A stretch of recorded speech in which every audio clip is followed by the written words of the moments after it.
여러분 안녕하십니까? 북한 탐사의 이윤걸입니다. 우리가 방송을 한 지 벌써 30회가 다 되었습니다. 우리 방송들을 보고 어디서도 들어보지 못했던 중요한 내용들의 그 신빙성에 대해 유다르게 생각하는 분들도 꽤 있습니다. 사실 저희 북한 탐사 프로그램을 시작한 이유는 1회에서 말씀드렸다시피 앞으로는 북한의 정보에 대해서 카더라나 소설 같은 얘기는 지향하는 것이 중요하다고 생각되었기 때문이라고 말씀드렸었습니다.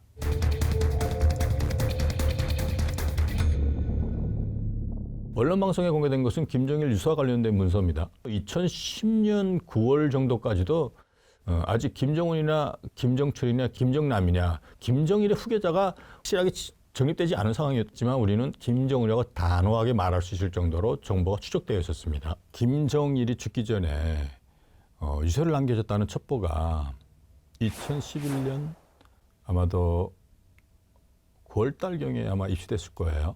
그것을 입수하기 노력하다가 2012년 2월 달에 입수했고요. 저희 라인 중에 북한에 이제 김정일이 살아있을 때 중요한 직책을 수행하던 사람이 사고로 돌아가셨는데 그 사람의 친척이 이제 해외에 나와 있었어요. 핵심 고위층의 고위층하고 사촌지간이에요. 그 사람을 통해서 이런 내용들이 살아있다는 게 맞을까? 또는 이런 사람이 있을까? 하고 추적을 해봤어요. 그래서 조금 있다가 그게 확충됐고 관련된 녹음 파일도 가지고 있고요. 거기서 지적한 사람들이 제3차 당대표자회에서 실질적으로 제 자리에 다 나왔다는 거에 대해서 2월 달에 접수하고 입수하고 우리 기관에 줬거든요. 그다음에 그걸 가지고 우리가 세미나를 했어요.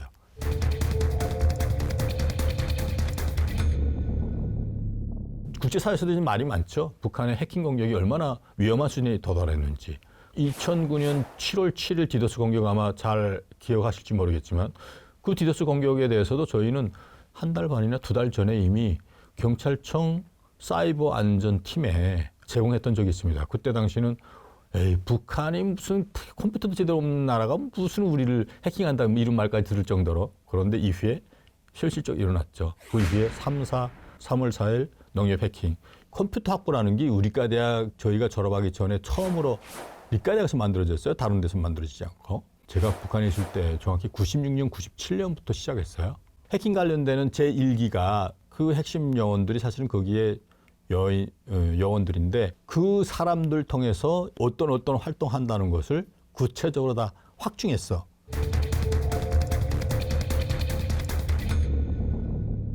최근 우크라이나 러시아 간 전쟁에 북한 군부가 개입한 상황에서 잠깐 말씀드리고 싶은데요. 첫째, 북한 군부는 공식적으로 이 전쟁에 참여하지 않다고 주장하고 있습니다. 오히려 북한인들 스스로 영병의 형태로 참여한 것으로 그는 내녀를 짜가지고 지금 참여하고 있습니다. 예로부터 북한은 러시아의 그 시비르 지역에서 벌목을 위해 많은 노동자들이 참여하고 있습니다. 근데 그 지역에서 군 경력이 있는 북한인들이 스스로 돈을 벌기 위해서 영병으로 참여하고 있는 식으로 지금 국제법을 어기면서까지 그러한 움직임을 보이고 처음으로 사실 5천 명이 개입했다는 걸 제가 처음으로 알려준 적도 있고요. 지금 12,000명이 참여했다고 하잖아요.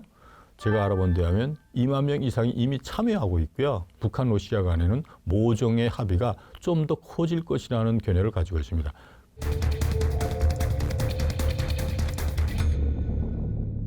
이 기회를 통해서 한 가지 더 말씀드리고 싶은 게 뭐냐면 북한도 엄청나게 변했다는 측면이 뭐냐면 10만 명 이상 가면 우리 체제가 무너진다고 생각할 정도로 그 이유는 뭐냐면 면제제를 강하게 하면 할수록 한 명이 잘못되면 그 사람들 많이 다 어떻게 해야 되잖아요. 그런데 점점 많아져서 지금 3만 명 넘었어. 중국에 나가 있는 사람만 해도 제가 알고 있기로는 7만 명 되거든요. 2017년 자료예요. 4천 정도까지도 다 그러니까 쉽게 말해서 숙청할 수 있는 명분이 된단 말이에요. 그 인원만이 몇 명일까요? 몇백만이 된다고. 김정은이 김정일의 시스템을 이제 이관받으면서 국가안전보위부장 되면서 강력하게 국경 봉쇄를 하고 북한 주민들이 남한에 간 탈북자들과 전화하는 것에 대해서 엄격하게 강하게 통제하기 시작한 이유가 뭐냐면 10만 명이 가는 순간 그거 관련된 친척이 최소한 20명 내지 30명으로 본다면 200만, 300만 명이 어떻게 해야 되는 거야. 북한 체제 이 사람을 딱 써야 되는데 이 사람이 여기에 걸려. 못 써. 이런 것들이 북한 체제를 발전시키는데 유익하지 못하다는 걸 판단한 거예요. 한편으로 이런 내부적인 정책도 나왔다고요. 김일성이 나름대로 이제 일본을 이렇게 어떻게 보면 자기 사람들을 만들기 위해서 귀화시키기 위해서 많은 혜택을 줘가지고 저청년의 상공회를 통해서 자그마한 회사들이 많이 생겨났어. 그 사람들을 북한에 투자해가지고 한 200개 회사가 투자했어요. 80년대 초에. 근데 그 사람들이 순이익을 남긴 회사가 하나도 없이 다 망했어요. 오직 지성이라는 회사 하나 남았거든요. 저청년이 무너지니까 해외에 나와 있는 북한 출신의 친척들, 다시 말해 정확히는 미국을 중심으로 하는 유럽에 나와 있는 독일 포함해서 거기 나와 있는 북한하고 관련된 사람들의 기업인들을 사실은 그 사람들 통해서 투자를 지금 받으려고 그랬잖아요. 근데 이 사람들이 북한에 있는 자기 친척들이 있을 때야 투자하죠. 근데 대부분 이 사람들 친척들이 출신 나쁘다고 해서 다 축청하고 다 없애치우는 아주 나쁘게 돼 있단 말이에요. 앞으로 북한이 나름대로의 정상화로 가서 중국처럼 개혁개방할 거를 북한도 나름대로 생각을 하고 있어요. 처음에 누가 투자했냐면 친척 있는 가장 친근한 사람들이 아주 소규모 자본이 조금씩 투자했어. 근데 그네들은 특별히 잘해주니까 차츰차츰 들어와서 90년대 중엽부터 해가지고 물밀듯이 들어갔단 말이에요. 똑같이 북한이 앞으로 그렇게 할 지경에 누가 하겠어요? 북한에서 한 탈북자들 중에 능력 있는 사람들이 갈 거예요. 근데 그 사람들 친척들이 잘 안 돼 있어.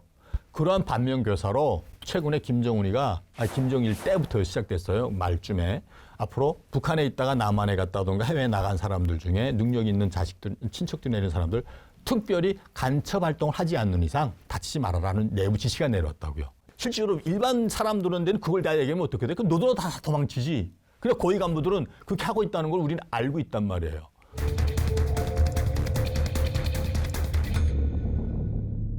2005년 대한민국에 저는 입국했습니다.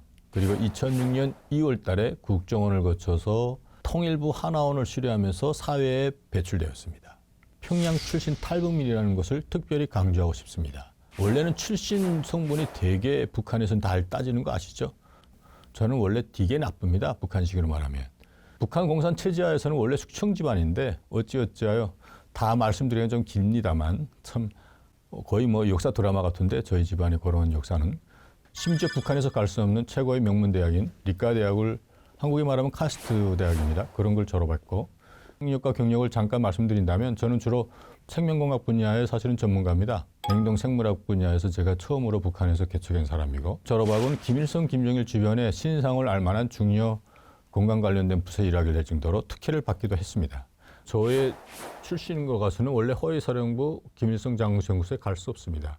저 선배들이 제가 특별한 연구 사업을 한 경력을 통해서 쟤를 무조건 데려와야지만 김일성, 김정일 건강을 위해서 특별하게 좋은 기여를 할 것이다 하는 선배 몇 명이 연명으로 허위사령부 간부부장, 그때 김재풍이라는 사람이었는데 그 사람한테 투서를 넣었어요. 문제는 북한에서는理科대학 수석을 하면 무조건 그 교수로 남아야 된다는 김일성의 교수가 있어요. 근데 북한에서는 교수가 그렇게 좋은 직업이 아닙니다. 또 한편 하위사령부 간부부 옥과라는 거는 최고의 권한을 가지고 있습니다. 우리 대한민국에서는 옥과 하면 여자들만 간다고 생각하잖아요. 근데 그런 게 아니라 간부 옥과는 김일성, 김정일 최측근에서 일어날 수 있는 일을 할 수 있는 사람들을, 그러니까 능력자들을 뽑을 때 그 사람들의 권한은 그 어떤 것도 배제되지 않습니다. 근데 먼저 김일성이가 이와 관련해 가지고 교실을 먼저 내렸다? 일단은 뽑아가지 못합니다. 졸업할 때 점수가 수석만 아니면 사실은 거기 가지 않을 수도 있거든요. 교수님한테 가서 오히려 그때 우리 북한에서는 제가 졸업할 때는 10점 채점법이었는데 원래 9점 맞은 거를 6점 맞은 걸로 바꿔놨어요. 2개를. 그래가지고 제가 수석 아니라 차석을 한 거로 만들어놨습니다. 차석 정도 했다면 대학에서 이 사람을 조금 교수로 쏘갔다고 해도 뽑아올 수 있는 권한이 생기는 거예요. 그래서 나는 그 허위상부에 갔던 거죠. 물론 거기서 토대 출신이 나빠가지고 그래서 저는 사실은 쫓겨난 셈이었거든요. 북한의 김씨 패밀리의 권력 구조, 북한의 핵미사일 및 생화학 무기 등 전략 무기 실제 능력과 생산 시스템 등에 대한 연구 영역을 수행했으며 뿐만 아니라 이와 관련해서 북한을 중심으로 주변국들, 대한민국, 미국, 일본, 중국, 러시아, 유럽까지 포함해서 어떻게 사실은 정치 군사적으로 변하고 있는지 이런 메커니즘도 연구했고요. 이런 것들이 대부분 국회 정보위원회 영역비를 받아서 외교안보 부처들의 제안을 받고 제가 사실은 책임 연구를 했다는 측면을 특별히 강조하고 싶습니다. 지인들이 메시지를 보내와서 주는 정보 소스도 있고 또 우리가 필요한 것을 국가기관에서 의뢰합니다. 정보를 알 만한 사람들한테 저도 의뢰하죠. 실질적으로 그때 비용이나 여러 가지 출장을 다 다녀오고요. 이 과정에 중국에만 저희들이 단독적으로 입수해서 확인하고 그런 크로스체킹한 정보들을 얻기 위해서 83번 이상 제가 중국에 왔다 갔다 했더라고요.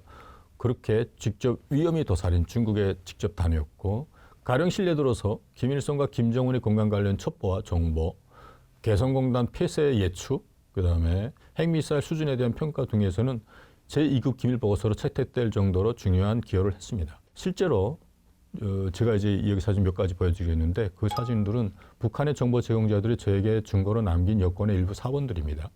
여권 사진에 보면 평양의 모란봉구역의 개성문 사진 같은 것이 하나 있는데, 그다음에 그 사인은 좀 가리고 공개하겠지만 그 여권에 그 승인해준 사람의 후에 이 사람이 잘못하는 경우 같은 연대적 책임을 지게 됐습니다.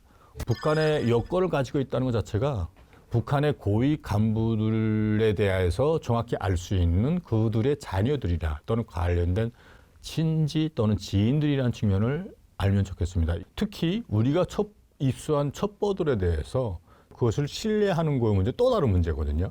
그런 것을 확인하기 위해서 또 최소한 한 번 이상의 그걸 알 만한 사람을 더 다시 한번 크로스 체킹합니다. 저희들은 북한에서의 직접적인 경험과 활동을 통해서 실제적인 경험에 기반을 두고 활동한 것에 대한 특별한 자부심을 갖고 있고, 제가 이제 가지고 있던 여러 가지 정보 소스들은 북한 체제에 대한 실질적인 가능성이 있는 또는 그러한 소스를 알 만한 사람들을 통해서 입수했으며, 앞으로 어떻게 이렇게 갈 것이라는 것까지 예측했던 측면에서는 경험과 이제 또 실질적인 노하우를 가지고 있다는 걸 특별히 말씀드리고 싶습니다.